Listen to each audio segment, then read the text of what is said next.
মানবাজারে বন্ধের সমর্থনে মিছিল সিপিআইএমের। বুধবার সকাল থেকেই বন্ধ ঘিরে অশান্তি এড়াতে কড়া পুলিশি নিরাপত্তা মানবাজার শহরে।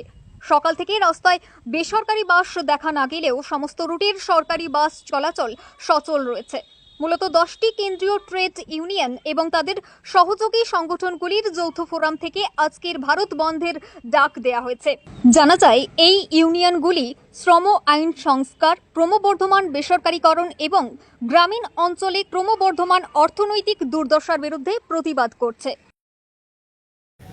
আমরা এখন প্রায় যে চেহারা দেখতে পাচ্ছি, সবাই আন্তরিকভাবে সবকটা দাবিকে সমর্থন করে স্বতঃস্ফূর্ত বন্ধের ব্যাপারটা মেনে নিয়েছে। দোকানপাট, হাটবাজার, সবজি বাজার সমস্ত কিছু বন্ধ করে দাবিগুলোর প্রতি তারা যে সহনশীল এবং একমত, সেই বার্তাই মানবাজার ব্লক এলাকার মানুষ বহন করার ইঙ্গিত আমরা সকাল থেকে টের পাচ্ছি। মানুষ জনজীবন খানিকটা বিপর্যস্ত, স্বাভাবিক নেই অন্য দিনের মতো। সবজি বাজারে সেই চেহারাটা সাথে সাথে আমরা খুঁজে পাচ্ছি। আমরা চাইব এই বন্ধ সর্বাত্মক সফল।